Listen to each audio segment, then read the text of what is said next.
Yes. Yes. Welcome all to the Pro Football Radio Podcast. This is your co-host, Jay Chima, with the pride and joy of Merrimack, New Hampshire, Puma. What's up, brother, man? Doing good, man. How you doing? I'm doing great. I am doing great. We are on podcast 156. We are more than halfway through the NFL season. It seems like the dust is settling. It seems like we're starting to get a clear picture of who's going to be there at the end. And sneaky hot take from me later on. One of the, preseason powerhouse favorites might miss the playoffs. Real quick, Jay. We did this whole time change nonsense. Like, where are you on it? Is it like pick a lane? Are you down with the time changing? Like, jump forward, jump backwards? Where are you at? Because I'm over this BS. Like, pick a lane. It's been almost a week. It feels like it's 10 o'clock right now still. I'm not used to this nonsense. Maybe it's just because I'm getting old, but I'm over this BS. I don't care if the kids walk in the dark, for 6 months out of the I don't care. Pick a lane. Yes. To quote Puma, screw them kids is basically what you're saying, F them right? kids. Yeah, F them kids. I mean, ultimately, I agree with you. Like, we should just stick with one, clock. Ultimately, I think this was done back in the day, to preserve, like, the when we were farmers. Yeah, you know what I mean? I mean, nowadays, who cares, bro? Just, keep it at one steady thing and keep it at that. I'm good with that. Who would have thought, people in Arizona and, one county in Indiana have it right? Like, they don't do this nonsense. They don't? Puerto Rico. I don't think they do the whole time change thing. People in Arizona don't do this? This is new facts to me. I had no idea. Yeah, I'm pretty sure it's Arizona, and then one county in Indiana are like, F that. Yeah. We're not moving our clocks, and Puerto Rico too. They're now an hour ahead of us because they don't observe the whole time change nonsense. So it's all right, I guess.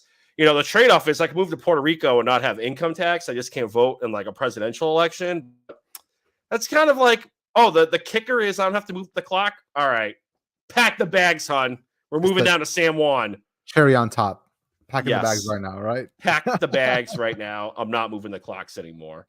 I feel you. I mean, you're just basically becoming your father, Puma. You're getting older. You're becoming a cranky old man. You're just yelling at random stuff now. I'm yelling at clouds. I'm going to do that tomorrow. Now the clocks are pissing you off. Yes, so much. All right, let's talk some football, Puma. The Cleveland Browns are taking on the Baltimore Ravens in a epic AFC North showdown this weekend. A lot of people, we had this conversation offline, Puma, believe the Ravens are one of the powerhouses in the AFC. I still don't believe in them just because I have this bias against Lamar Jackson and the Ravens, and I'll give you more information on that here in a second. But, at the moment, who do you win this game? I'm gonna go with the Ravens here. They've been demoing people at home, and I understand the last two teams are quasi westish, coastish teams like Detroit, west-ish, but not on the West Coast. But you know what I mean. They're traveling. They just been demoing people at home. Their defense is fantastic. Their running game. It doesn't matter who's back there. Gus Bus, Justice Hill.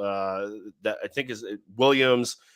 Just absolutely demoing people back there. I know Lamar hasn't been lighting it up, at least last week hasn't been lighting up the box score in the passing game, but they really haven't had to. I mean, the Seahawks really just kind of cratered after the first quarter, and I'm saying that as a guy that had over 42.5, and I needed 3 more points, and they couldn't roll Justin Tucker out there one more time to kick a field goal to catch the over.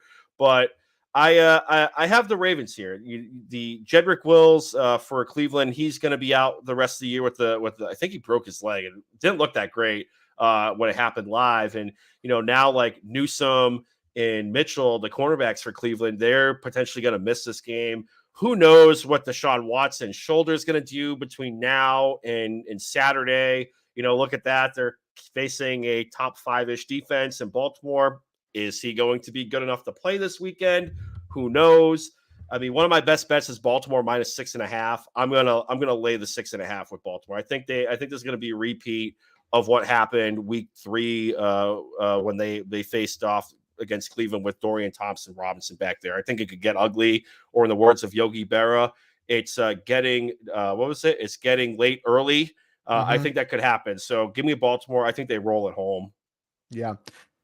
I'm gonna go with the Cleveland Browns here, Puma. I think this Ravens team. I'm not gonna say they're sneaky bad like I think the Cowboys were.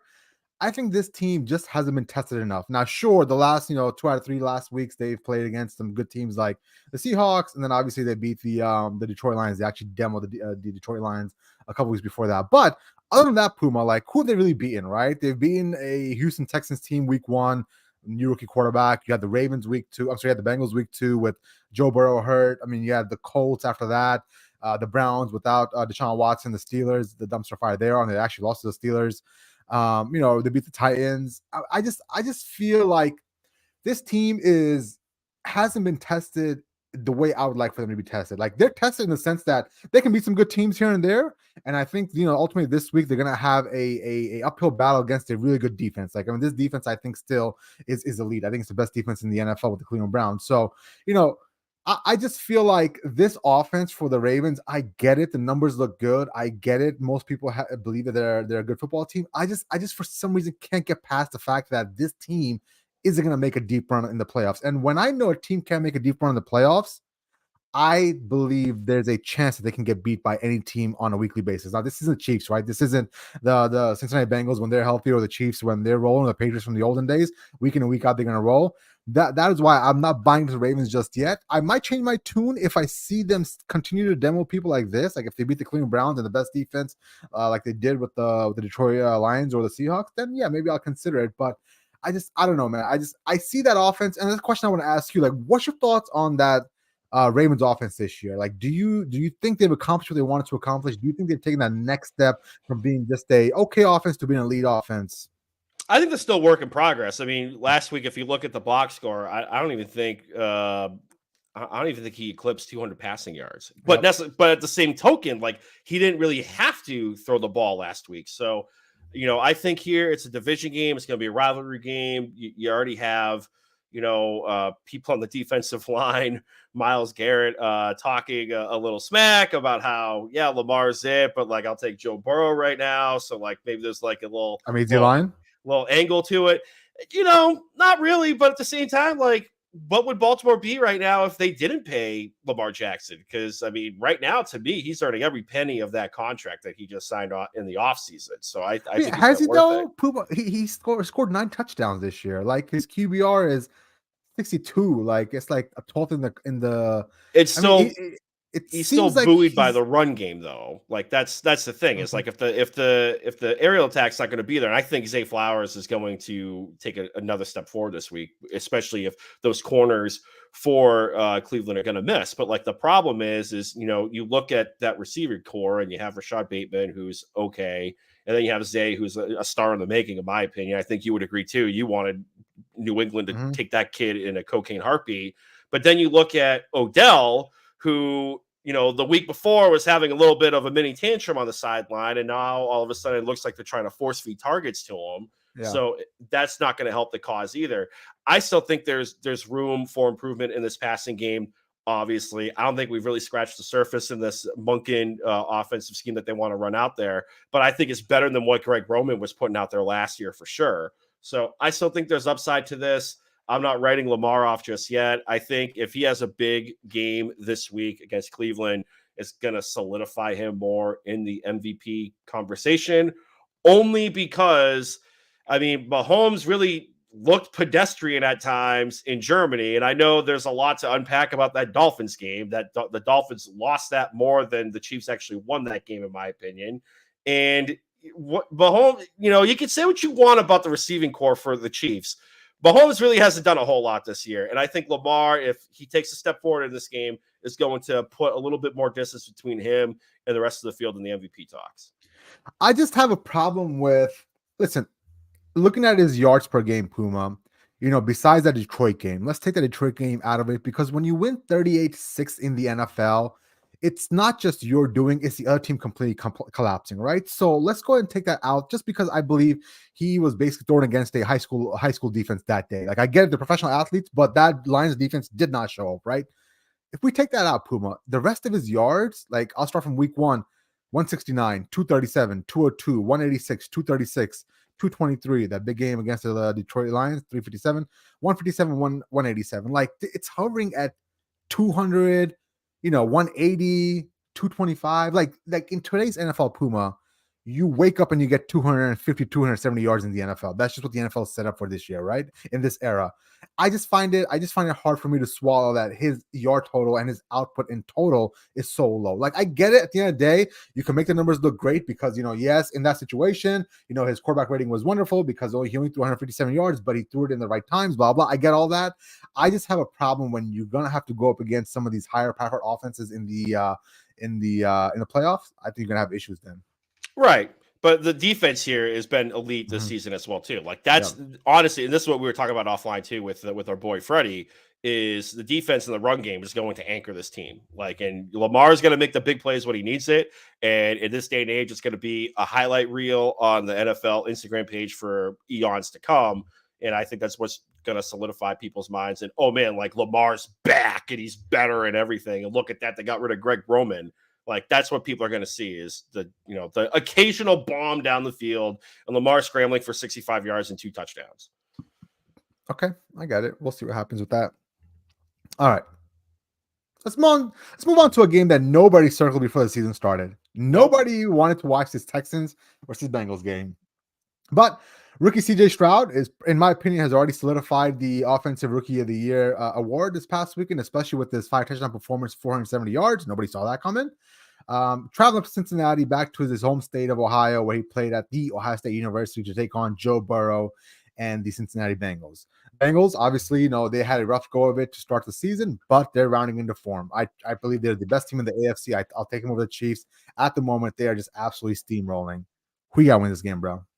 Bengals is easy for me. It's Bengals at home. Joe Burrow looks fantastic. And that's not to take anything away from CJ Stroud and this Houston Texans team that's been playing their ass off all year for D'Amico Ryans. I guess, I said this on my, my play breakdown on Twitter because, Bengals -6.5 is one of my best bets this week. Anything under a touchdown is a go for me with Cincinnati. But, it's a jump in weight class. I mean, they faced a Bucs team that the defense is starting to, well, not starting. They've come back down to earth pretty much after week 3. They're bottom of the league in pass defense. And I don't know what the hell they were doing. Just let CJ Stroud just take 20 chunk yards in the last drive to solidify the win here. But they're facing a different animal in Cincinnati. They're at home. Joe Burrow looks back. The calf looks like it's in the rear view. Jamar Chase is dinged up. He's day-to-day with the back issue. But, we saw last week, it was kind of like the reemergence of T. Higgins. I think he went off for damn near 10 receptions for 86 yards. I think the only thing he was missing was falling in the end zone. But he looked great, going across the middle. I think there's going to be opportunities for CJ Stroud to take shots on this secondary for Cincinnati. But this front 4 and front 7 for Cincinnati and, Lou Amarillo or Amarono, I can never pronounce his name right, the defensive coordinator for Cincinnati. He's going to be able to dial up some blitzes and get after CJ Stroud, in my opinion. So, I'm happy where Houston is. I think that's, looking back, the right quarterback in this draft so far. And I get it. It's early. We can bookmark this 3 years from now, but CJ Stroud looks like the guy. But it's just a different animal, in my opinion. I'm laying it with the Bengals here. One of my best bets. Same here. Bengals as well. A different weight class. I mean, the Texans are, they have a good quarterback, but I still think they're not a great football team, right? I mean, ultimately, I think the Bengals are AFC contenders. So I'm not going to spend much time on analyzing this game. I do want to talk about CJ Stroud real quick because CJ Stroud Puma, to me, I didn't see this coming. As an Ohio State fan, as the Ohio State Buckeyes fan, I did not see this coming. In 2 years that he played for us, he never showed any of this grit, any of this clutch gene, all this stuff that I thought he didn't have in college. He seems to have in the NFL. Not early, 9 games in, so it can all unravel and change. But CJ Stroud is the epitome of that BS narrative that most people push. You need 4 years to build. A rookie quarterback needs a good offensive line. Rookie quarterback needs weapons, young head coach, all these BS excuses we make for young quarterbacks that we like or don't like. CJ Stroud is just completely annihilating all that. Let's be real. He has no good offensive line. It's all right. Whatever. Nothing special to write home about. Weapons. Who the hell wants Nico Collins and Tank Dell? Yes, I get it. They're good pieces, but you can find Nico Collins and Tank Dell anywhere in the NFL, right? rookie coach, right? Defensive-minded rookie coach, not even an offensive-minded rookie coach. So I think what CJ Stroud is doing is absolutely special. Now, the question I have for you, Puma, is what's his ceiling? Because ultimately, before the season started, I thought his ceiling was going to be, okay, starter for 5-6 years will actually flame out. I mean, so far, the evidence we have, he could potentially be cracking an elite type of quarterback down the road. Do you think that's a ceiling, or do you think what we're seeing is a flash in the pan? I can buy that being a ceiling. I think, I think he has the goods. I mean, I thought he was going to be a dead man walking behind that Houston Texans Same offensive here. line. They had some issues going on at How's the he beginning of doing the it? season. Dude, I have no idea. I think he knows the playbook so well inside and out, and he does so much prep work that he knows the answers to a test before the ball's even snapped. And when you have that type of information, you can mitigate a bad offensive line. That's the thing that people always talks about. Good offensive lines help bad quarterbacks that don't study. If you know where you got to go with the ball and you know the defense is showing you and you've done your film study for that week, you know where to go with the ball. Mm-hmm.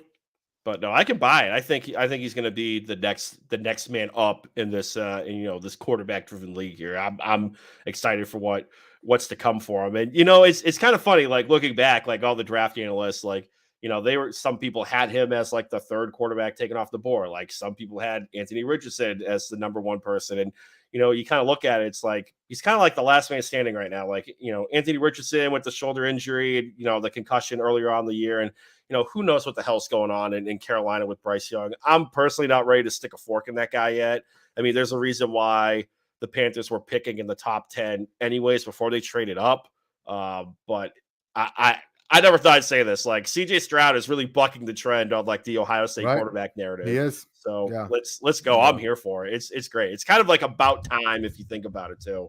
Yeah, I did not see this coming. I mean, I'll be the first one. I did not see this coming. And the thing is, man, he's running too. So me and Freddie were sitting there watching the games on Sunday, and I flash over red zone. I just see him running and take a pitch back from a running back and running for a first down. And I'm like, what the hell is this at Ohio State, bro? Like, we could have won 2 national championships. What's wrong with you? Yep.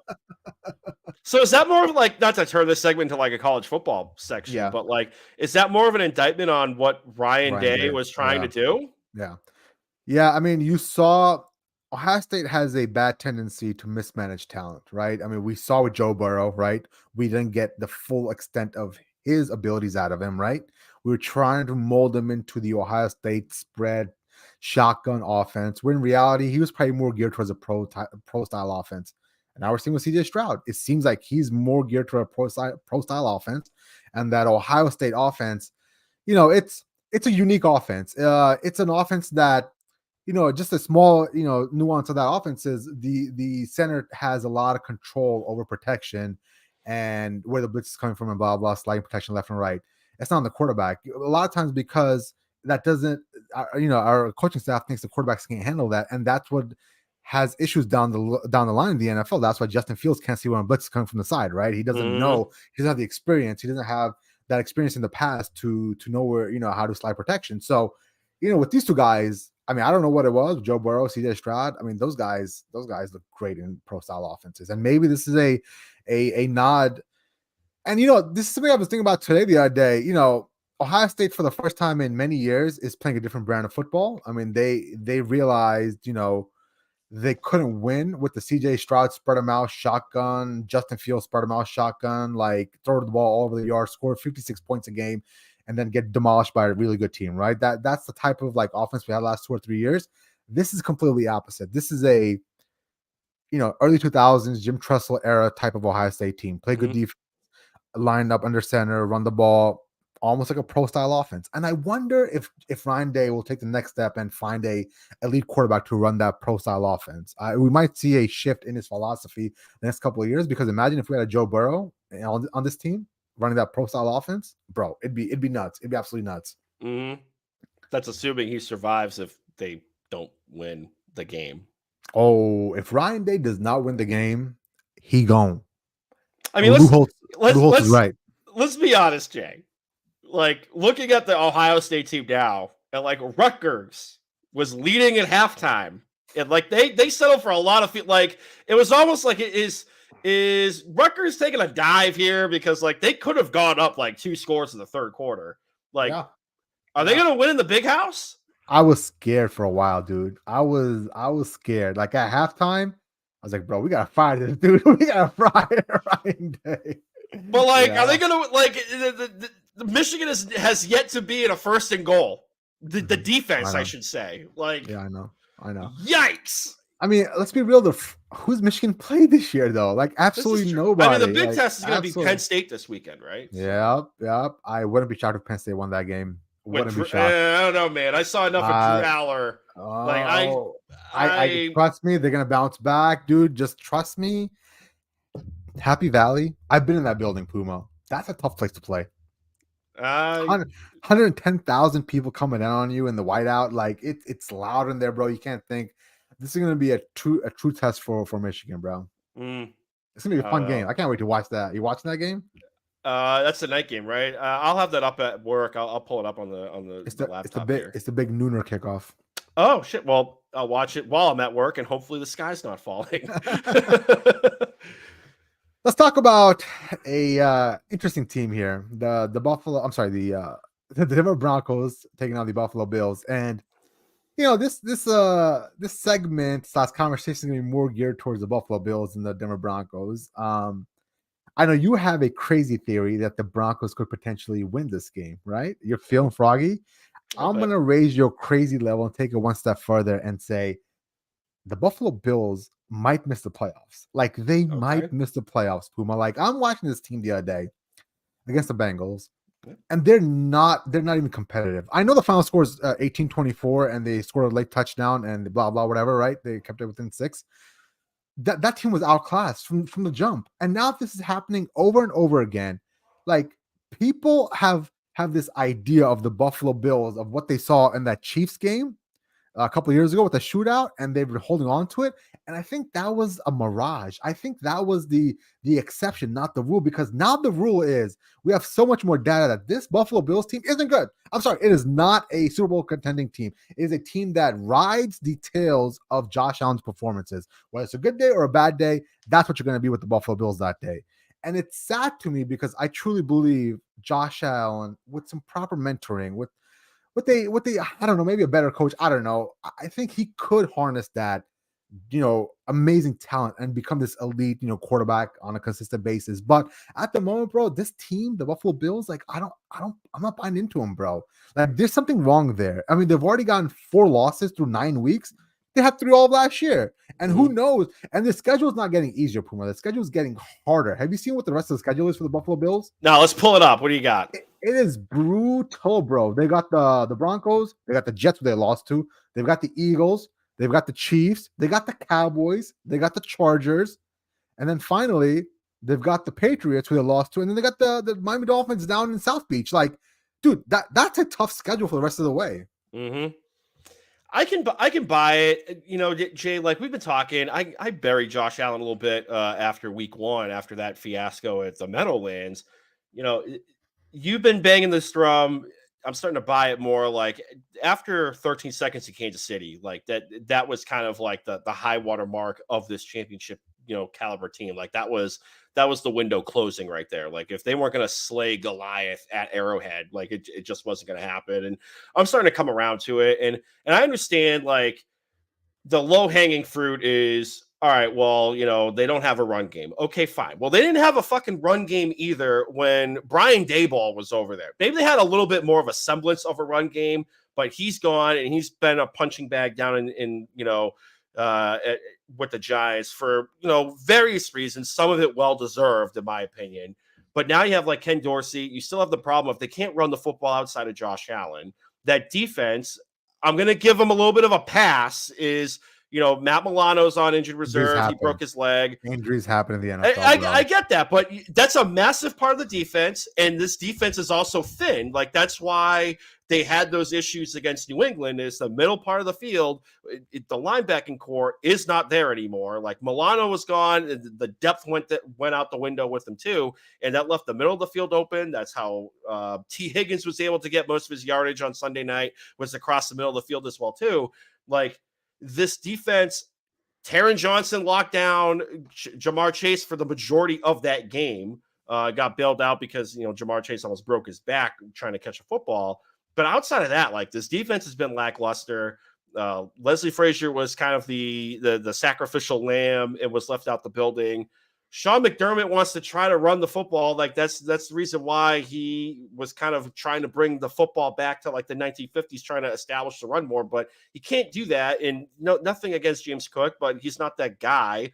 And Latavius Murray is getting way too much run, in my opinion. If this team was like serious about making a championship run, they would have traded for Saquon Barkley. Like as simple as, and off-putting as that might be, like that would have been to me the key to unlock this offense would be to get Saquon back there, because he's a bigger version. We've seen him go between the tackles from time to time, and I think being on a roster that is built for a championship in theory might have brought the best out of Saquon Barkley, trying to go into a contract year and get paid and not get franchise tagged again. Like there's so much to unpack with this offense. It's lackluster here.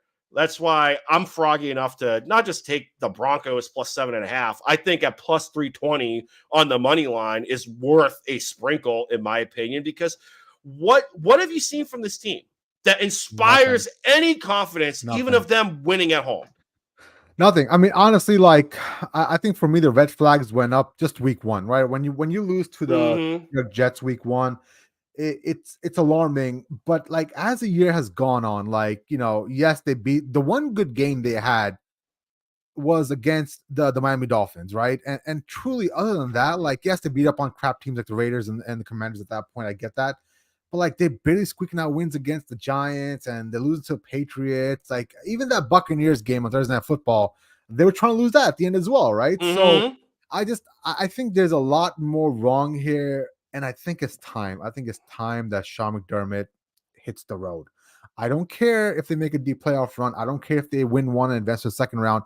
I'm at the point now, Puma, where this team is so inconsistent for so long and it's underachieved for so long. I think it's time to move on from him. Yes, I get it. If he's one and done, then definitely I get it. But even if he wins one game, like the wild card, and then he gets smoked in the divisional round by the Bengals or Chiefs or whoever it is, I still think you got to make a move, bro. Short of winning the Super Bowl this year or getting to it, it's time for Sean McDermott to go. Yep. I mean, the writing's on the wall, because at this point, like, he's also the defensive coordinator now. So like the whole thing was, all right, like Leslie Frazier's gone, like we're going to improve the defense and I'm taking over play calling duties. Like, I don't think Leslie Frazier was the sole reason why that defense was bad. Like, I think there was more to it. There's still depth issues and DeMar Hamlin situation completely torpedoed the last 3 weeks of that team season. But at this point, like, you got to play football, man. Like, I don't even know what else to say. Like, as crass as that sounds, like, I feel like, we're trying to use what happened at the end of last year as to be like the ultimate bailout card if this team underachieves, which to me is quasi nonsensical. Like, at some point you have to be able to nitpick your guy. Like, I am driving the Josh Allen bandwagon bus for the last like 4 years on this podcast. And like I was telling Freddie and our boy Hercules, like, it's getting hard to defend him. Like, it's getting hard to defend Josh Allen. Like, that interception, they're in their own like 20-yard line, and he just throws a pick right to the Cincinnati Bengals. Like, they got bailed out because the Bengals just kept shooting themselves in the foot and took them out of field goal range. But I mean, you can't keep making those mistakes. And now, like, you're seeing it in the broadcast where it's like Josh Allen is such a dynamic player. However, he's led the league in turnovers with like 93 since, what was it, like 2018? Like, that's the stat. Like, that is like a low rent, poor man's Brett Favre. And you're not going to win those big games. You're not going to win at Arrowhead. You're not going to win in the jungle with nonsensical moves like that. So I can buy it. And we were talking about earlier on this season with like my hot takes, and one of them was the Packers was going to win the NFC North, and that's just going to completely explode in my face here. But the other one was like, I said the Chargers weren't going to make the playoffs. I thought a 10-win team wasn't going to be enough to get in the playoffs here. I mean, I still have the Chargers missing the playoffs, but like, who would have thought like the Bills might be that 10-win team that does not make the playoffs here? What a time to be alive.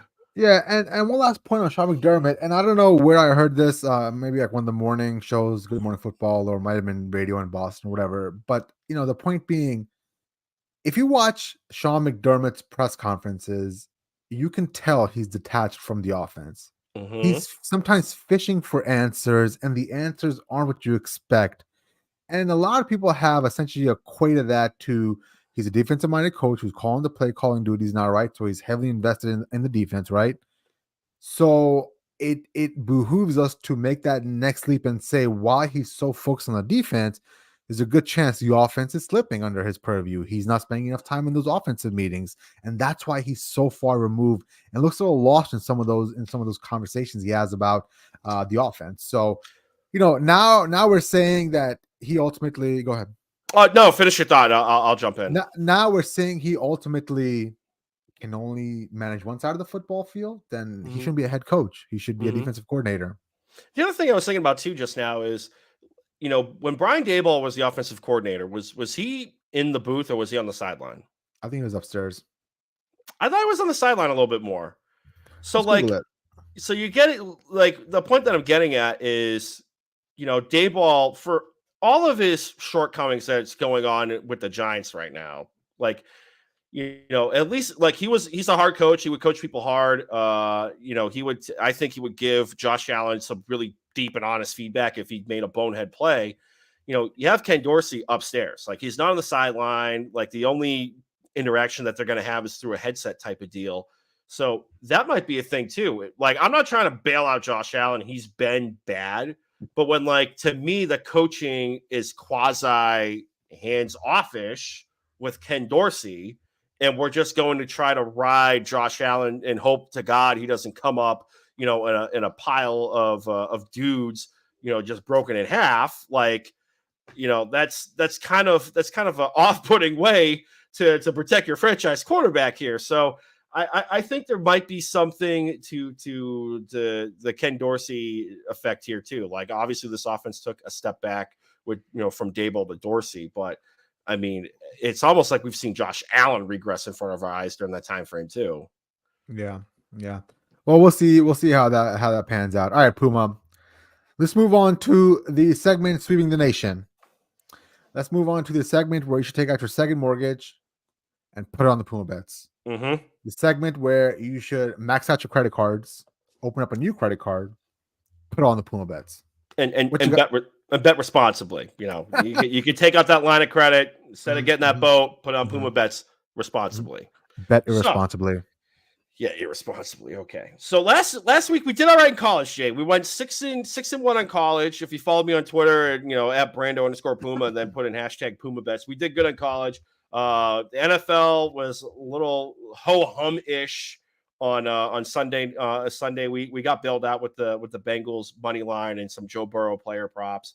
I am so aggravated about Dallas +3. There's just so much to unpack with that Dallas Cowboys team. But we're moving on to this week. This week, my Puma bets for the NFL. We're going to go with Cincinnati -6.5 at home against the Houston Texans. Just go back like 20 minutes, listen to that whole big game breakdown right there. Now, we're going to go out west, Jay. We're going to go out to Las Vegas. Go out west, young man. Sin City. We're going to go out to Sin City. At the Death Star, Allegiant Field, where we have the barn burner New York Jets after getting completely embarrassed on the offensive side of the football against the Los Angeles Chargers on Monday night. Going up against the Las Vegas Raiders with Antonio Pierce as the head coach. They have exorcised the demons known as Josh McDaniels. They're coming off a big win against Danny DeVito, a.k.a. Tommy DeVito, the New York Giants. But here's what I'm going to do. The Las Vegas Raiders are +2 at home against the Jets that can't move the football. Trevor Siemian, the Boyle, Zach Wilson, it doesn't matter. The Raiders should not be getting 2 points at home. If anything, this should be a pick 'em, or they should be getting 1 point. I'm sorry. Like this offense for the Jets is god awful. Max Crosby is probably going to get 10 sacks by himself against this offensive line here. And I think they'll be able to score off of some turnovers here. And no disrespect to Sauce Gardner and the defense of the New York Jets, that's been like the one bright spot of this team as the defensive side of the football. But you have, Jacoby Myers and Michael Mayer, the tight end, and you have Devontae Adams like looking and trying to play more inspired football with Antonio Pierce. This would be the classic fade spot after a huge bounce back win when they fired their head coach the week before. But I think it's going to continue. They definitely keep it within 2 points. Like, I'm sorry. So I'm going to take the 2 points with the Las Vegas Raiders. Last I looked, the 2 points was still available on DraftKings. So if it's still there and you like Las Vegas, I would get the 2 now because FanDuel had it at 1.5 earlier in the day. The Detroit Lions, coming off of a bye week, heading out west to Los Angeles, a.k.a. Inglewood, to play the Los Angeles Chargers. Hollywood. I'm going to lay the 1.5 on the road with Detroit. Only because they're coming off the bye week. Their offensive line should be a lot more healthier coming off the bye. And, David Montgomery should be back. But I find it hard to see Jahmyr Gibbs losing his, big role in this offense here, especially against the Chargers defense that, I know they were going up against the New York Jets here. And I think they had like 7 or 8 sacks collectively last night. And they've improved against, stopping the run over the last couple of weeks. But I think Jahmyr Gibbs will be able to do some stuff in the passing game to put stress on this defense. And then you have Amon-Ra St. Brown. And, hopefully Jameson Williams can actually catch the football now coming out of the bye week. I'm gonna lay the 1.5 with the Detroit Lions here. And by the way, fun fact, I believe that defense for the Chargers was on the field for almost 80 plays last night. And I get it. It was against the Jets, but 80 plays is 80 plays. And if you look, the last drive, where I was sweating out 39.5 last night, they had to put Joey Bosa and Khalil Mack back in the game to prevent the touchdown last night. So I think a short week, almost 80 plays on the defensive side of the football, that's going to play into the -1.5 for the Detroit Lions. I would probably still play this up to 2.5. When it gets to 3, I'm just not going to, it's going to be stay away. I'll just play the money line for the Detroit Lions. Baltimore -6 against the Cleveland Browns at home at the bank, as the local citizens of Baltimore say. Go back 20 minutes, listen to the game breakdown. I'm on Baltimore -6. And then the Dallas Cowboys at home in Jerry World against Danny DeVito or Tommy DeVito or whoever's going to be back there for quarterback. I am not about to lay 16.5 with the Dallas Cowboys. However, I am going to take the Dallas Cowboys team total over 27.5 because the defense might score 30 points by themselves, regardless of who's back there for quarterback. Like they're going to come out pissed off. They're at Jerry World. It's going to be kind of like execution style smoking out of the New York Giants here. Like I said, I'm not laying the 16. I'll take the team total over 27.5. I'm trying to see if I want to take the team total under for the New York Giants of 10.5. I have a hard time envisioning this team scoring on the road in Jerryville, or Jerry World rather. And then for college football, right now, all I have is the Arizona Wildcats. I think they're finally ranked, whether it's the AP poll or the college football playoff nonsense. That's just a ratings driver for ESPN on a Tuesday night. I'm going to take Arizona going up to Boulder to face Coach Prime after they lost all their jewelry at the Rose Bowl, the granddaddy of them all.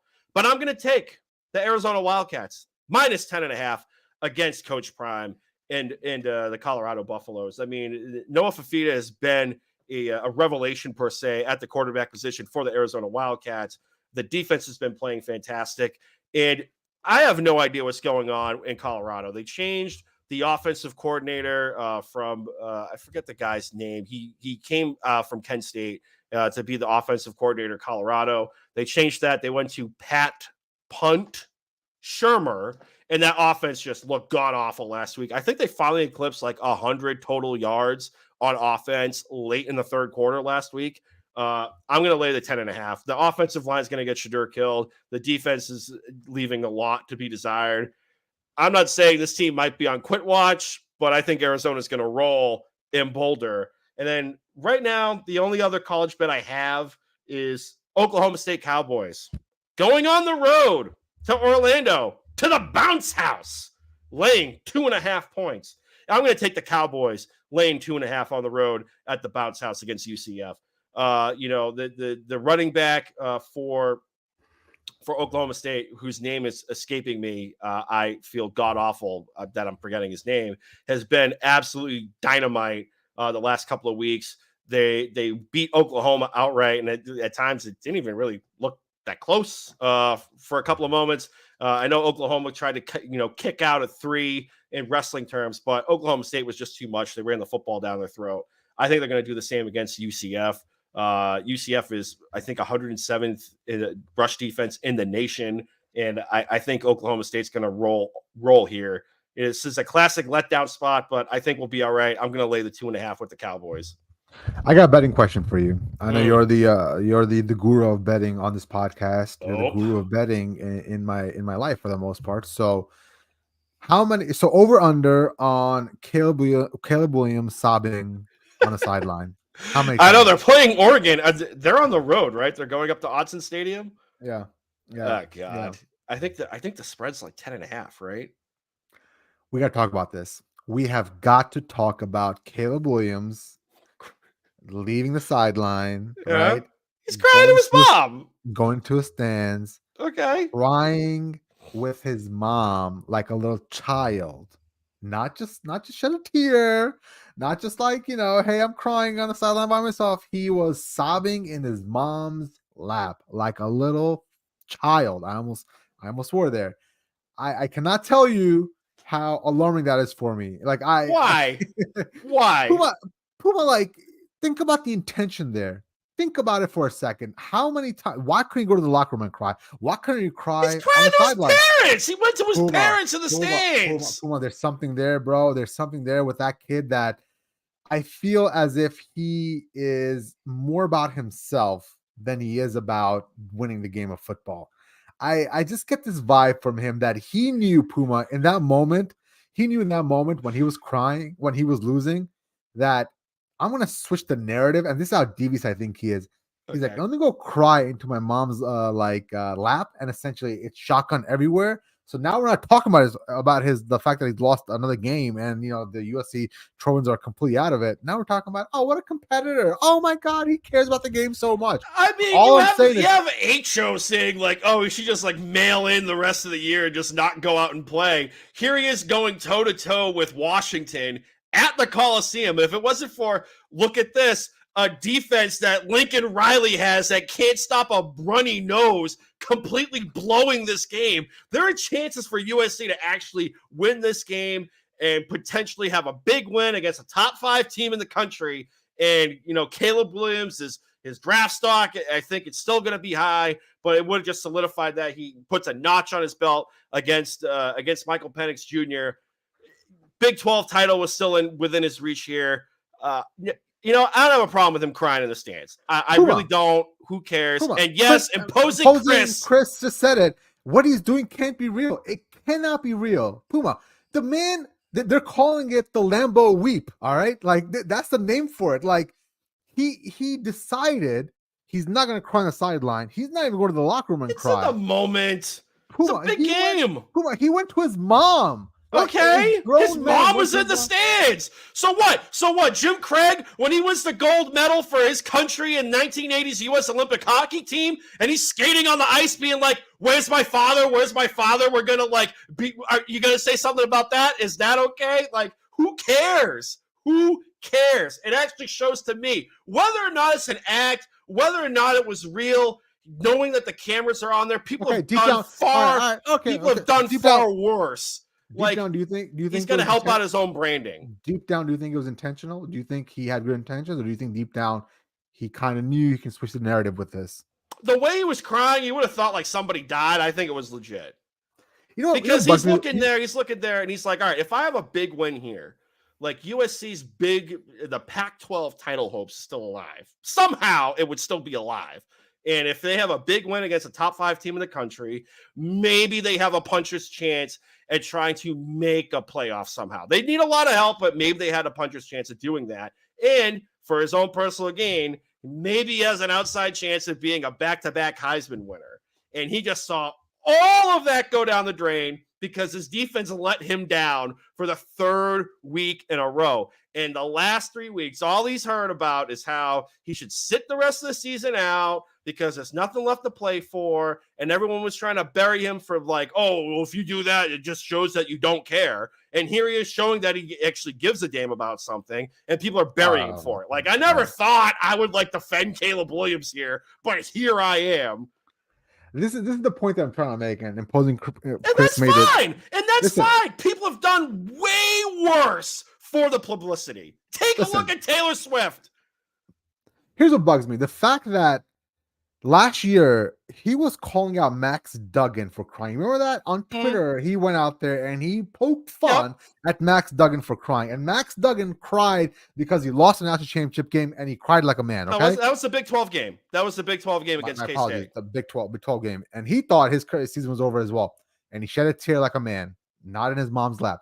This dude decided to seek out his mom, jump the stands, go into her arms, and cry on national TV. Certified pansy. That's all I'm saying. Certified publicity genius. I will say this, Puma. I will say this. I am not a fan of Mac Jones. I am not. And I say very positive things about him. That kid, Mac Jones, has much more toughness in him than Caleb Williams does. I'll say that right now. I'll say that, Puma. I'm sorry. I'm sorry. You've got to agree. Let's bookmark this. We're going to put the over-under at 3.5 when they show Caleb Williams draft like highlights and him jumping in the stands. 3.5 times they show that clip, and you're going to have like Mike Mayock rolled out there or Mel Kiper or whoever else out there saying, oh, look at that. Caleb Williams cares. Whether or not it was a publicity stunt, like whatever, people have done way worse for the publicity. Just look at Travis Kelce, Taylor Swift. But like at the end of the day, man, like he's trying to help his own stock. I think it might have been a little bit more legit because he saw his Heisman hopes and championship aspirations go down the tubes. Make it 2.5, and I'm in on that bet. Imposing Chris, my man. Oh, by the way, there's this gem, just to go back to the Giants-Cowboys game real quick. Not that one. Where was it? I just called the Giants. They're putting me in the game. You know what? You would have a big bump on that spread there, Chris. If you play, I might hop on the Giants before that line moves so I can get all the value that I need here. All right, man, we've rambled on for way too long. I was trying to keep this podcast show. We're at like 47 minutes. So let's call this a day, man. Let's plug it up. All right, so this episode of the pod and previous episodes of the Pro Football Radio Podcast can be found on demand at YouTube.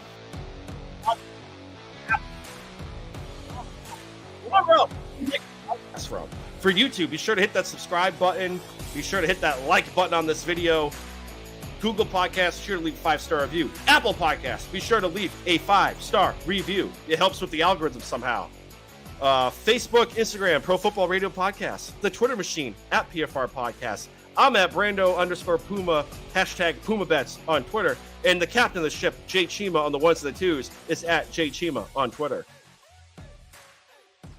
See you guys next week. Peace out. Vaya con Dios.